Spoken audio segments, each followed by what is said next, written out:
What's up, guys? Welcome to the Art of Fitness with Mac and Clutch. My name is Darnell Turner, I'm Michaela Simmons. and welcome to our podcast. I got a whole lot of cheese on my nuts. Look at that covered in garlic.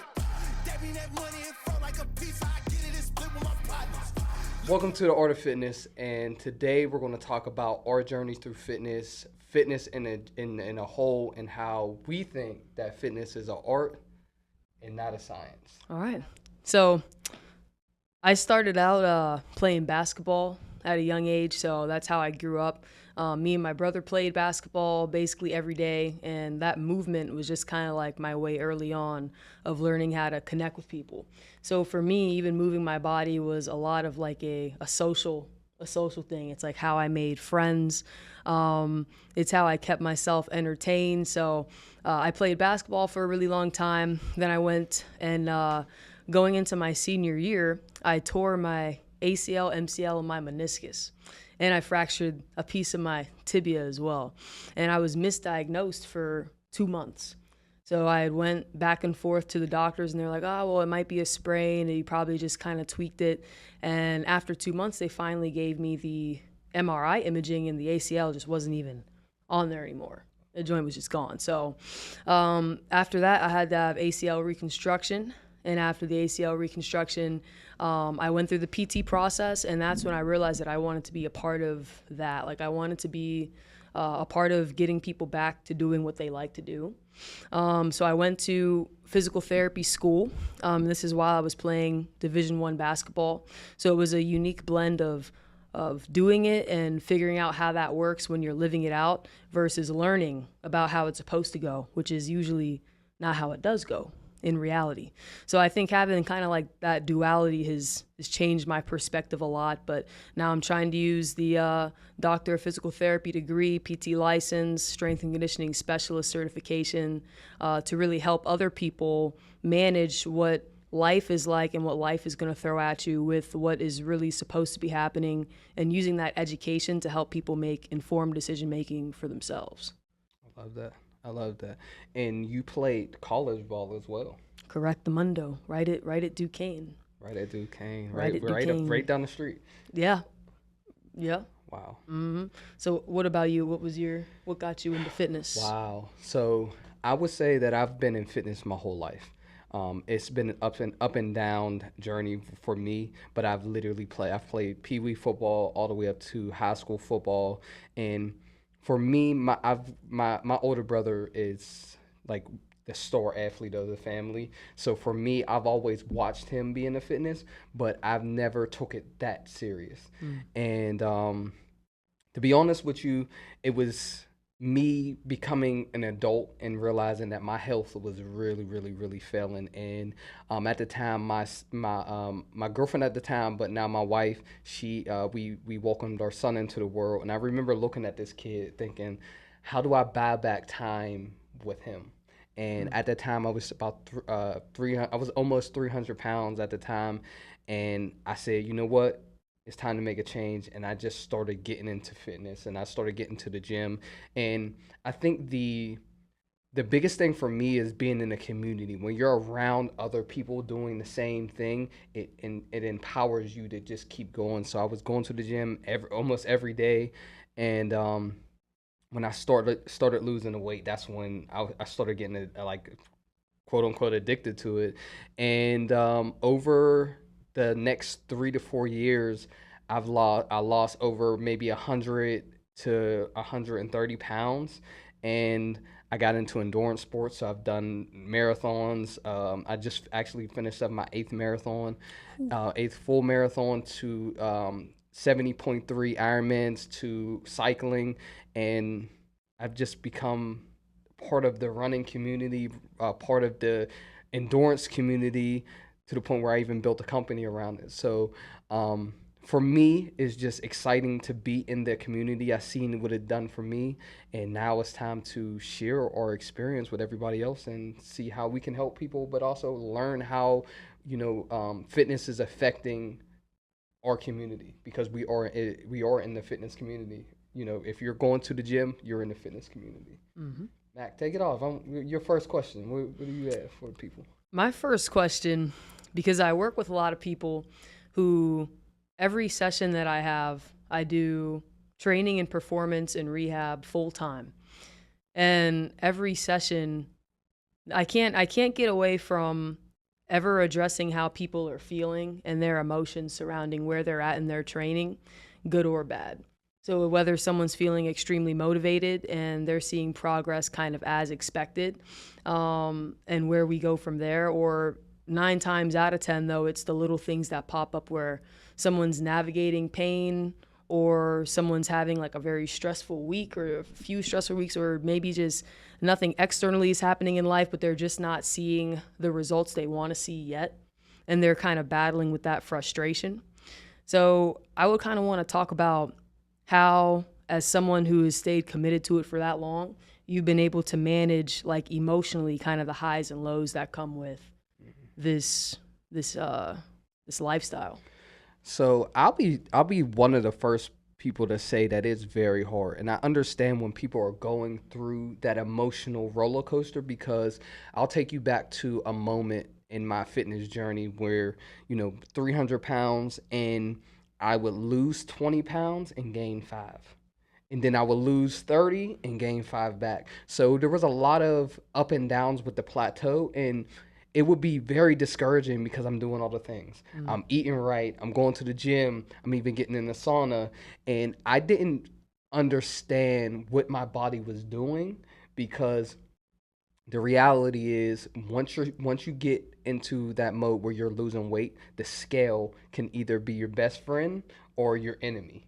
And I think part of the emotion side of it is not understanding how your body carries water weight, not understanding how your body reacts to you eating late at night, and also social media, right? So I think that for me, it was just going through it, but understanding that I had to really realize that it was in the work and not what my body looked like. So for a long period of time, I just didn't even get on a scale. I really just was like, you know what? How do I feel? If I go on a run, I was like, how do I feel? Do I feel good? Cool.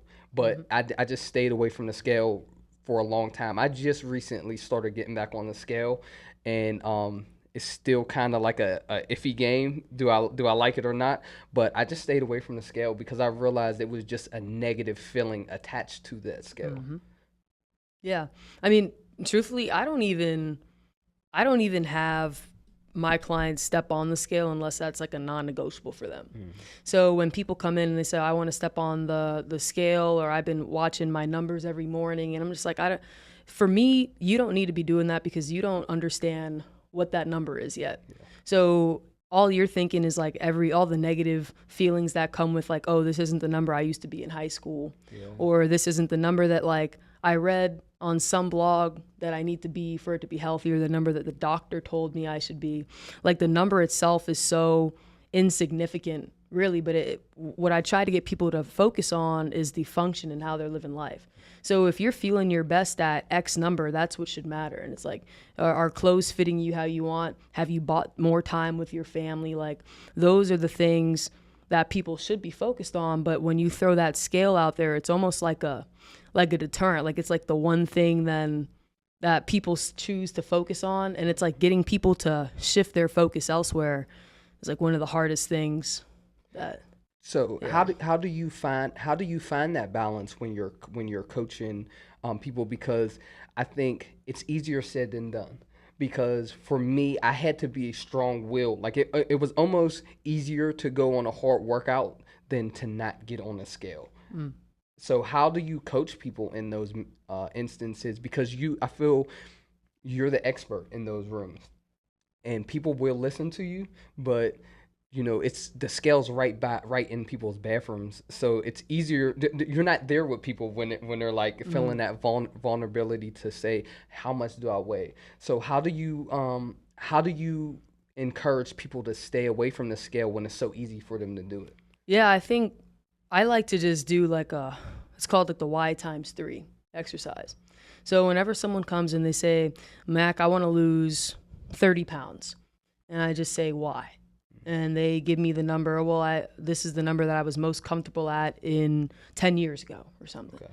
And I say, why? Again, they say, well, it's because, well, I was doing this and I had more time to do this, or I was able to do this without as much pain, or I felt better in my body. And I said, why? You have to keep diving deeper, because I think what helps people the most in separating the two is that they realize it's deeper than just the number alone. And what do you really, really want out of it? It's not a number on a scale. Like, what are we really striving for? And I feel like when people go back to originally, numbers aside, what is it they really want out of this experience, then they stay committed a little bit longer. And it's a stronger why than just, I'm striving for 10 pounds lighter. But at the same time, you gotta meet people where they're at. And sometimes, I'll be honest, like sometimes that doesn't work for 30-40% of people. And it's like, listen, I don't care what you're talking about, lady, I want to hit this number. Goals, yeah. And if that becomes the primary motivation and you're able to stay consistent with it, then I mean, who am I to kind of try to pull you out of that? If that's exactly what you want and you're going about it in a healthy way, then maybe we just ride it until the wheels fall off. But do I think it's sustainable forever? Nah. No.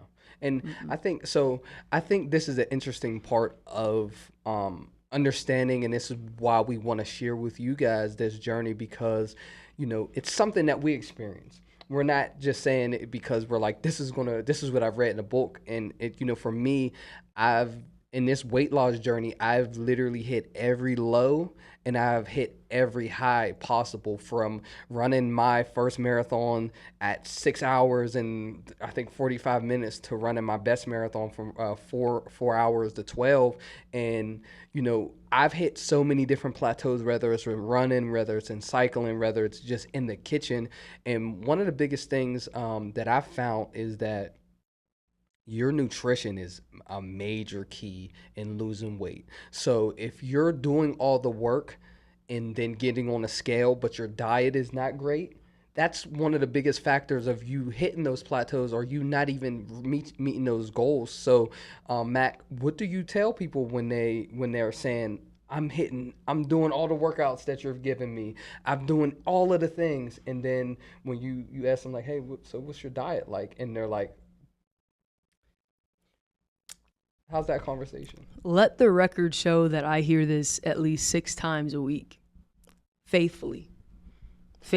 And it's like, sometimes you got to break out the tissue box a little bit, because going into the work, going into the programs, I think every healthcare professional, trainer, coach explains to people that if you're not doing what you need to be doing in the kitchen, which accounts for 70% of what you're going to see, 70%, then you're going to be here. You might improve your strength and you might improve your cardiovascular health, but you're not going to see that number change, or you're not going to see you fitting clothes better, or whatever the main motivation was.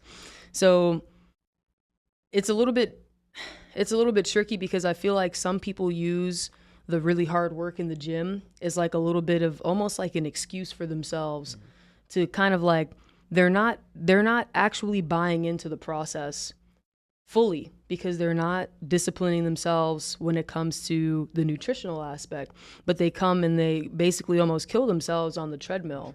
And I feel like they in their mind, I don't know if it's balancing out or if it's like a little bit of self-sabotage. You're not fully invested into this. If you were, you'd be taking care of the nutritional aspect, and trying to spend 3 hours on the stair climber is not going to balance that out. It might make you feel a little bit better about what you're doing because it's hard work, but it takes more than hard work. It's sustainable effort and sustainable discipline for a long time. Yes. You know how long it, and I think that's the other thing that frustrates people is their timelines usually aren't realistic. Yeah. And to that point, I remember one of the first conversations that me and you had was about expectations. And, one of the biggest advice that I've got, or the best advice that I've got, is that when you're starting your journey, or when you decide to, hey, I want to lose weight, or I want to gain muscle, you have to have honest honest dialogue with yourself and say, what is the expectations that I want out of this. So an example I got was, if you want to look like The Rock, what's the expectations to look like The Rock, right? So the reality is, The Rock has really great genetics.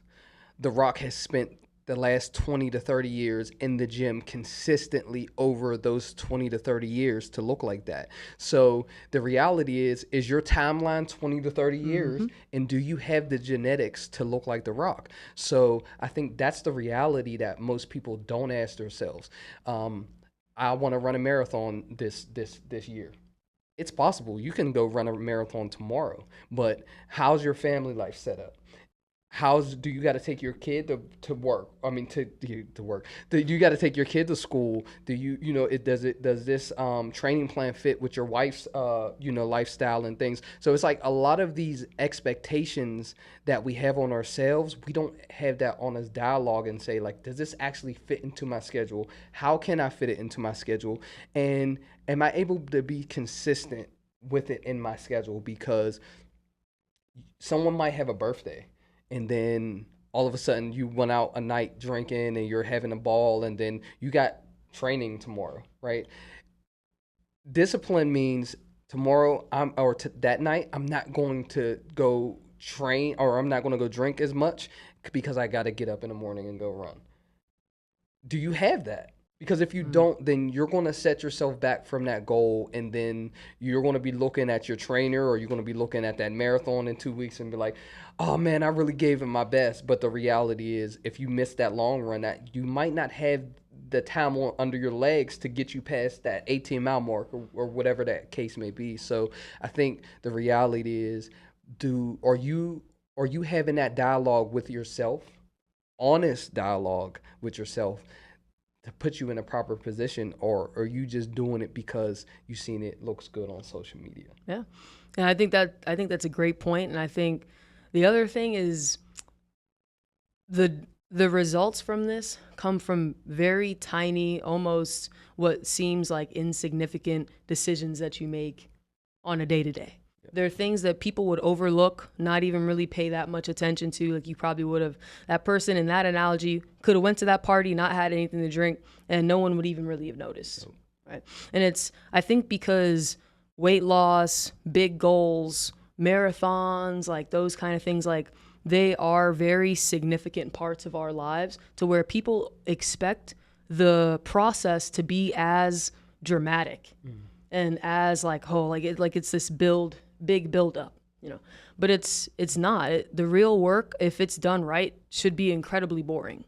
It should be almost a little mundane. Meticulous. It's very meticulous, and it's all in the details. It's all in the very small decisions that you choose to make. Whether you choose to go to bed an hour later, or you go to bed an hour earlier, or whether or not you're even the small decisions you make with the stuff you eat, or decisions you tell yourself, or decisions you make while you work out. If you're experiencing something and you're like, I'm going to hold it back a little bit today, or I'm going to push through the day. They're all just little decisions.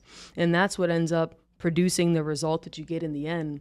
And it's nothing dramatic. I think people want it to be like some grand, like, for it to seem super, almost like cinematic. Yeah. But in reality, it's usually not. No, and I try to tell people this all the time when they get into a training block. Usually a solid training block is 16 weeks. And over those 16 weeks, you're running about 300 to 400 miles, right? And I tell people, like, they always come to me like, oh man, 16 weeks of running. And I'm like, you're going to run 300 to 400, maybe more depending on your training block, but you're going to run 300 miles in the next 16 weeks to run 26 miles. So you're running 300 plus miles just to run one day of 26 miles, right? 26.2. And like you said, Matt, people expect it to be cinematic because that's what we see, on social media. We see someone, they're really motivated and they're good at social media, so they'll post week 1 training, and then they're posting their training plan on social media. So the average person is like, oh man, this is what it's supposed to be like. But the reality is, this person is just good with a camera. They're good with drawing people into their world, and chances are they're trying to inspire or trying to gain monetary gain from actually showing their training plan. And the average person seeing that and and they're looking like, oh, this is what training looks like. And the reality is there's a lot of early mornings, there's a lot of late nights, there's a lot of I don't want to, and there's a lot of I got to get through that 16 weeks. And I think with social media, it just pushes people to this this understanding of what fitness looks like versus what actually fitness is. So, Mac, let me ask you a question. How do you think social media affects some of the training that you see throughout the fitness industry, but also the fitness community? Not a huge fan of social media right now when it comes to the fitness industry or even the rehab industry as well. I think mostly because the algorithm is going to reward extremes. So it's going to reward things that are flashy. It's going to reward novelty.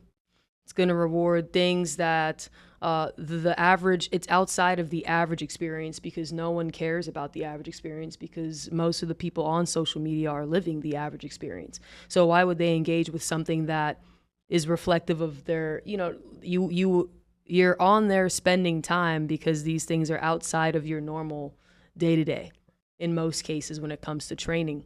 So I think that it's a huge problem because it's giving people the wrong message. Yeah. Because it's making it seem like you'll find your success in some extreme dieting hacks or extreme levels of suffering, instead of, but it's because that's what's going to be promoted and that's what's going to get views, that's what's going to get likes, and then it's kind of like a double-edged sword because now the more likes and views that you see something has, you assume that there's credibility.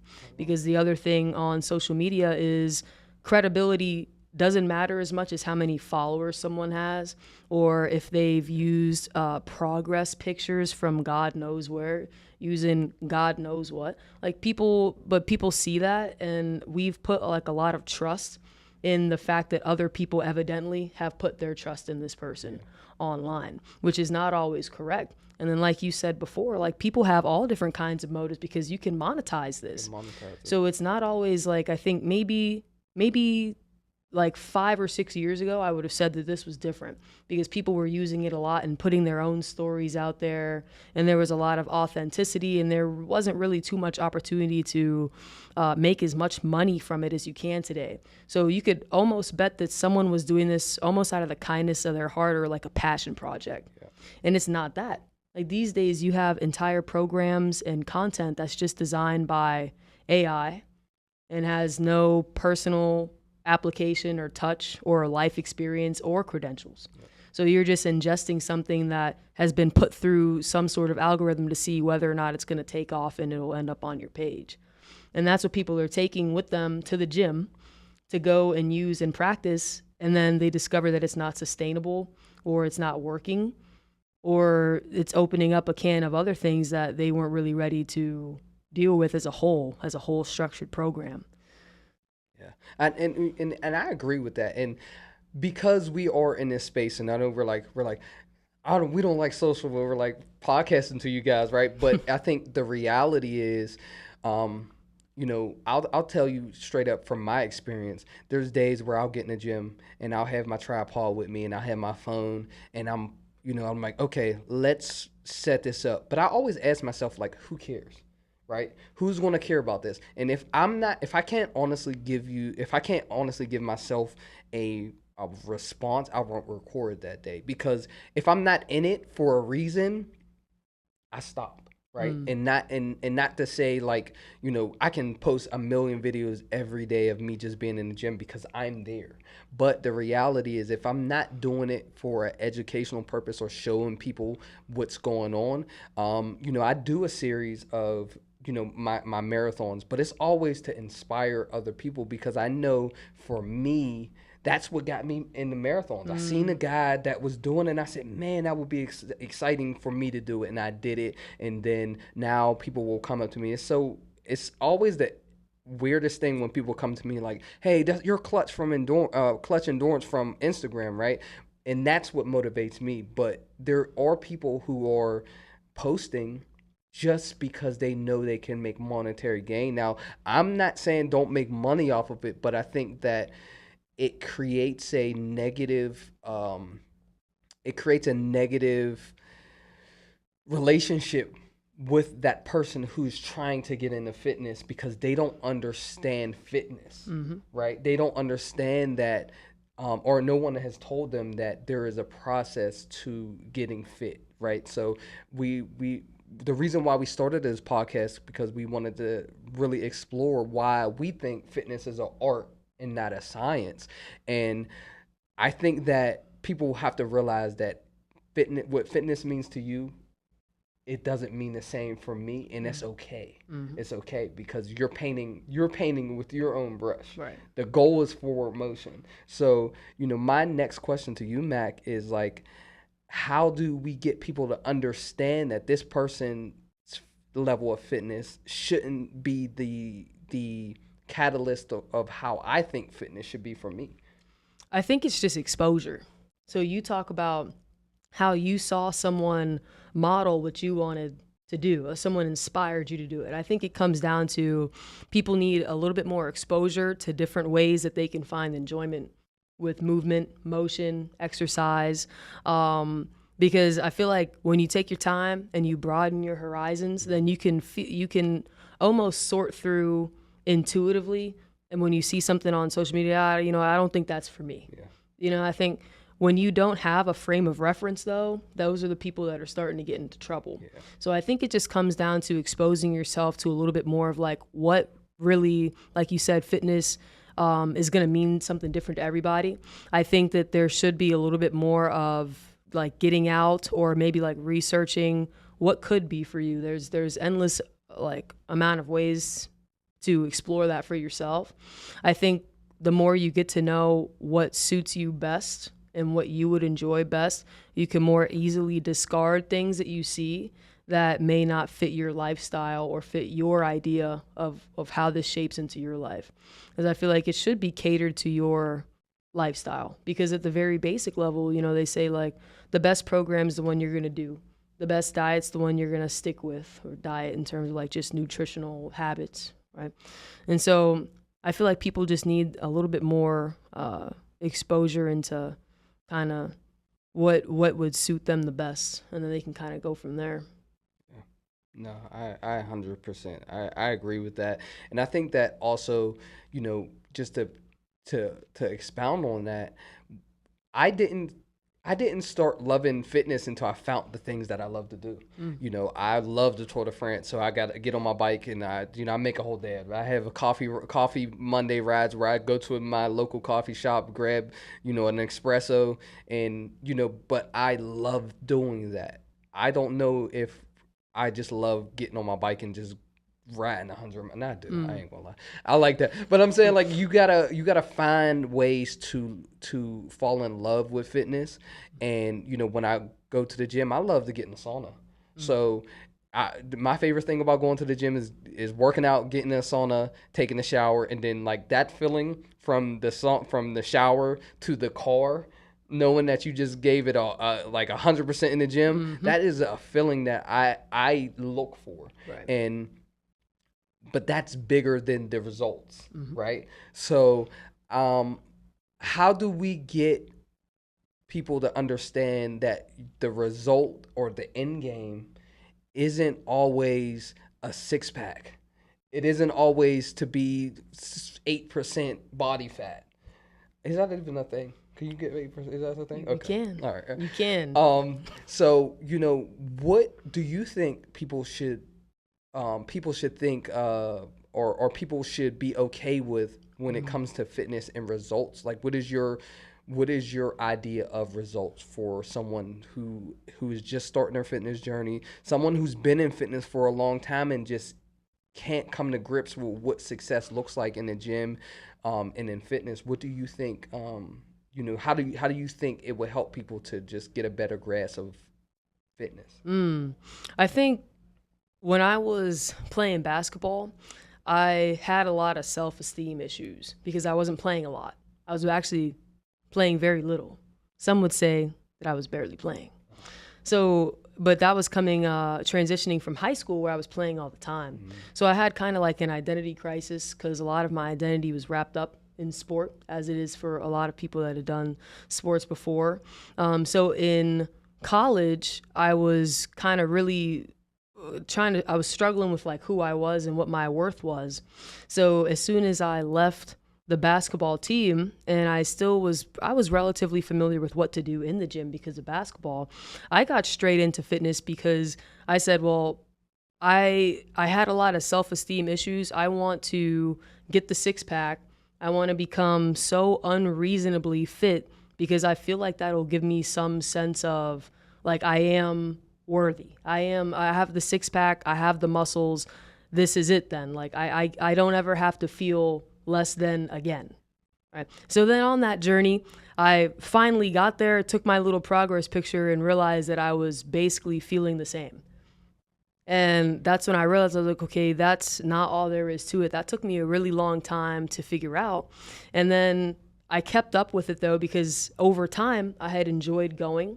And I realized that like the more I showed up for myself and showed myself that I could do hard things, I could make time for myself and show love to myself in that way. That's what really transferred to confidence and having a little bit of increase in self-esteem. And for me, that was the result.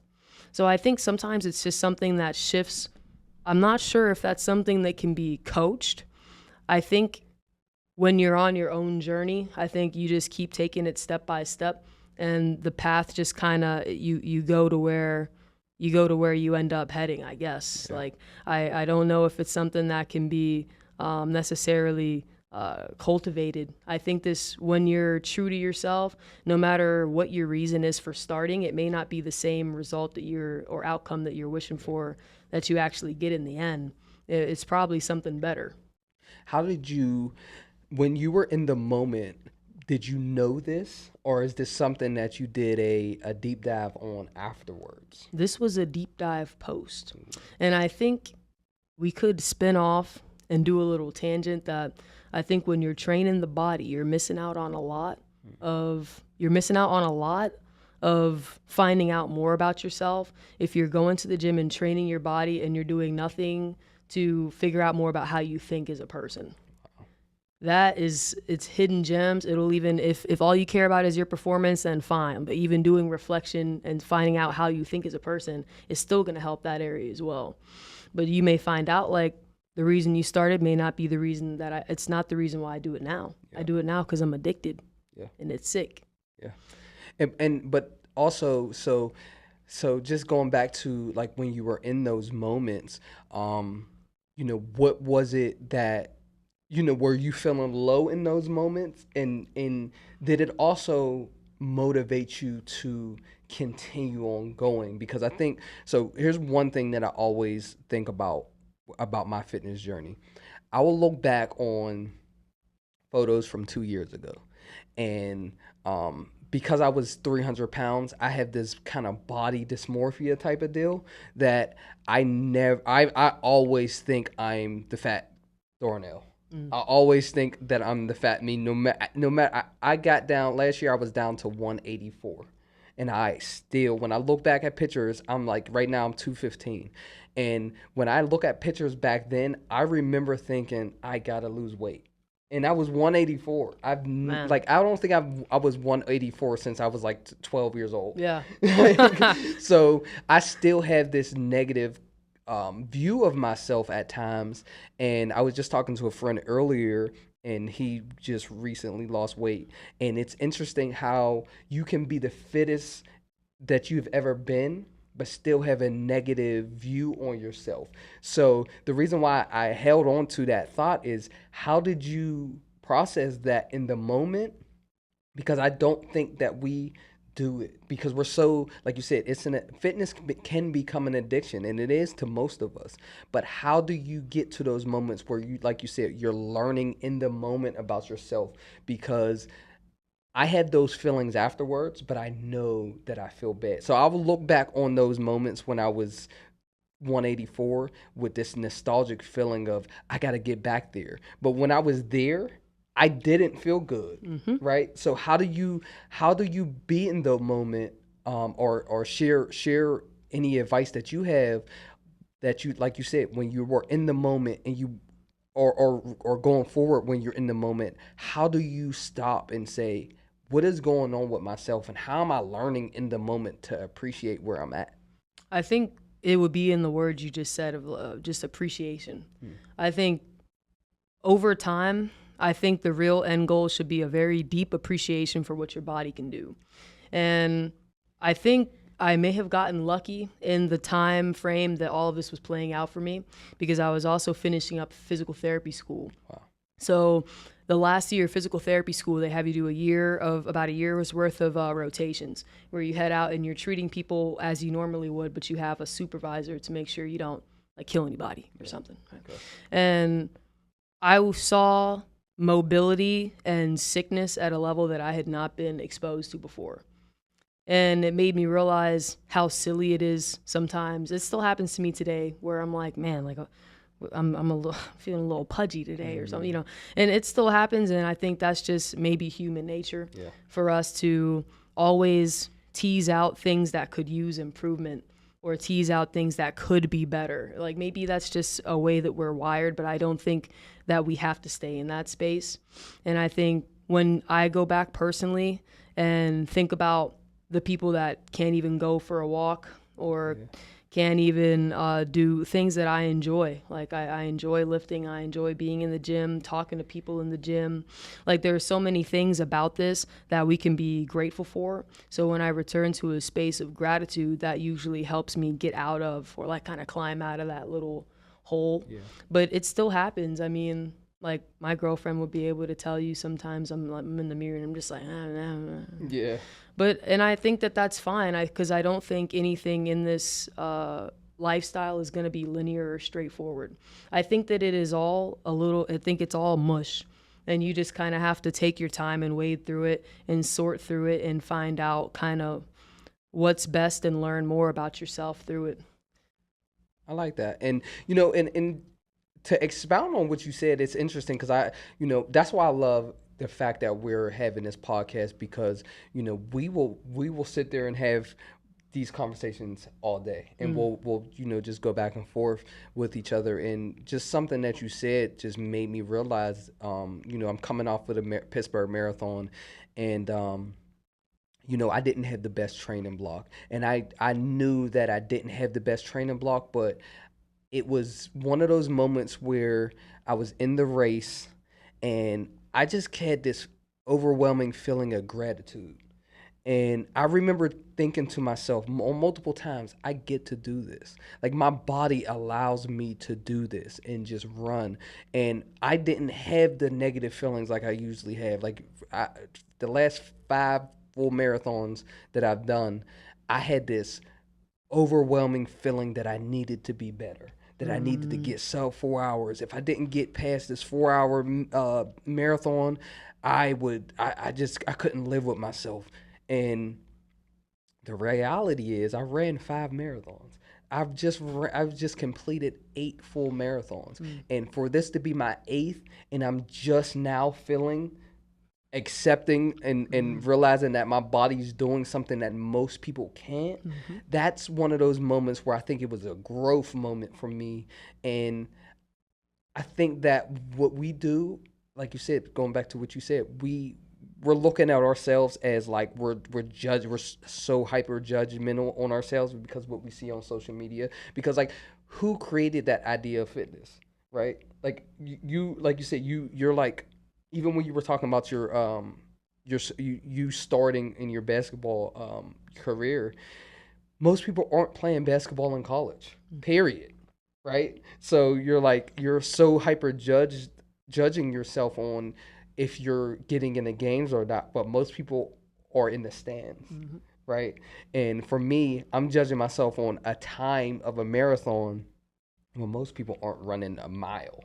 Right. Right. So I think it's important for us to share our journey with with everybody, and people can learn. I mean, and also we didn't start off like this. There was no reason. I mean, if you've seen a picture of me when I was 300 pounds, walking or running wasn't in the option. That was, it just wasn't something that we did. So, but also in the same sense, then you take it back to when we were kids and we were running, like you said, when you were playing basketball with your siblings, and me playing pee wee football. It's like it's something that was already embedded in our DNA.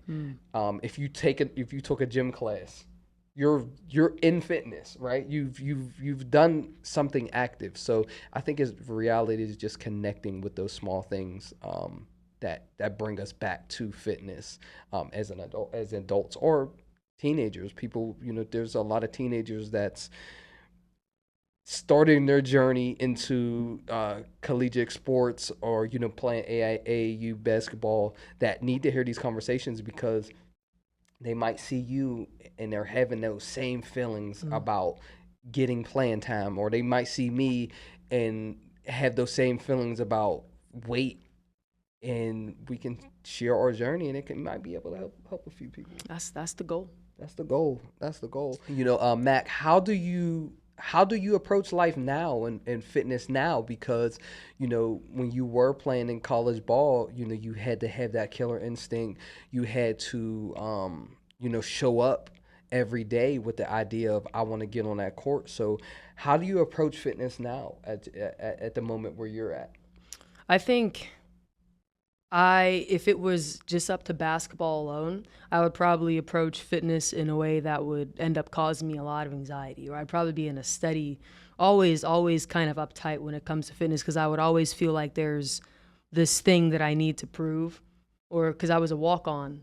So every day for me felt like I needed to prove that I belonged there, because I walked on, and I tried out, and it was kind of it would be easy to feel like you didn't belong like other scholarship players. So I could easily see myself treating fitness in that way. But the biggest difference, and really what changed pretty much like the course of my life, was I had a strength and conditioning coach for our team called Coach Chris. And he was the basketball team strength and conditioning coach. And it didn't matter whether you were a walk-on or a scholarship player or like an assistant coach. It did not matter. Like when you were in that weight room and you were training with him, like you were there to do your thing, enjoy it, work hard, and push yourself. And like he cultivated an environment that was so like instrumental to me building confidence, that's actually the reason that I got into this field to begin with in terms of coaching and wellness. So that's how I approach fitness now. Luckily, he had such an impact on me that I don't have to approach it from like that mindset of, I always am going to have something to prove. Like now I can just look at it and say, this is for my confidence. Like I want to be able to see myself do challenging things so that when hard things pop up in life, I know that I have a little bit of grit and resilience and I can get through it a bit. And I like talking with people. I like putting on a nice little gym fit and getting them immersed in the culture a little bit and just having a good time and going to my favorite machines and skipping the ones that I don't really feel like on occasion. Like I love it. It's turned into like an outlet for me. But I think that's because of the impact that he had on my life. But what is it for you and your approach with fitness now? My approach with fitness now is waking up and realizing that every day I am in the best. Every day that I wake up, I am in a better position than I was 5 or 6 years ago. Like I said, 5 or 6 years ago, I was unhealthy. I was drinking every single day. I was engaged in all of the things that take you away. I used to smoke Black and Milds every day. I used to drink every day. I never ran. I never, walk anywhere. I just didn't have a fitness mindset. And, when I really take a second and think about it, every day that I wake up, I'm better than I was 5 years ago. Whether if I'm 215 or 184, I was almost 300 pounds. So every day I'm PRing. You know, every day is a PR. Right. And the inspiration that I get, you know, from the community, we started me and a good friend started a run club. His name is Jordan, and he's the president and CEO. And you know, I've been along with him on his journey since then. And we had about 52 people from our run club join into the Pittsburgh Marathon this year. Wow. And just being around them, inspiring them, pushing myself. My wife just did her first half a marathon. You know, you start to realize that, you know, yeah, your fitness is about you, but it's inspiring everybody around you to do better and want to be better because they see the results that you get. It's kind of like I'm a fitness vampire now. Like That's it. That's it. As fit as I keep getting, it's like everybody around me gets the bite, and then they want to go get fit, and then they want to do things. And I think it was very interesting. I had this moment during the Pittsburgh Marathon that I thought I woke up in the morning and, you know, I'm starting my routine. I'm getting my pre-workout in. I'm, eating my rice cake with peanut butter and all of the things, and I'm doing all of the things. And then I look to my left, and then my wife is doing the same thing. And then I wake up, and then I'm in a group chat, and then everybody that I know is hitting down to and I realized that 3 years ago, it was only me doing this. Everybody was asleep. I was sending out just messages like, "Hey guys, if you want to track me, here's the." Now, the people that I used to ask to track me, or just even the community that I'm in, everybody's doing it. Right. You know, so I think that's inspiring. I love getting in the gym. Just something about it, and I just love being in the gym. I don't know. It's something that I just love. I can easily waste 2 hours in the gym. 100%. Easy. And I think it's just inspirational because you can also be in the gym and get inspired by someone. You know, and I think that's the biggest thing. I mean, I love fitness so much. I got a job in fitness. So and I surround my business is in fitness. I mean, I'm only interested in fitness. And I think for me, that's how I approach it, because I just surrounded my life around it, because it's the truth be told, fitness saved me. Fitness saved my life. If I didn't start working out and really changing my life, I don't know if my son would have a dad right now, if my wife would have a husband right now, and if I was able to have good conversations with people like you, because I was on the other side of health, and I knew it. You know, there's something that, especially when you know what fitness is like, you know when you know what healthy living is like, you can reflect on non-healthy living, and you're like, oh, I was in a bad place. I was in a really bad place. So that's how I do it. The inspiration that I get from everybody around me, and being around people like you, and being around like just our community, you know, because whether you run, whether you cycle, whether you're in the gym, whether you're a gym bro or a gym sis, whether whatever, if you get on there and you're a cardio warrior and you just get on the spin machine or whatever, you are in the fitness community. And I think our community is so big and so impactful that it's hard not to get inspired. Yeah. You know, I agree. Wow. So I think that pretty much wraps things up for us, guys. This is the Art of Fitness, and like I said, we are back. This is episode 1, and I think that over these next, years or wherever this podcast takes us, we are very, very, very happy to be sharing our journey.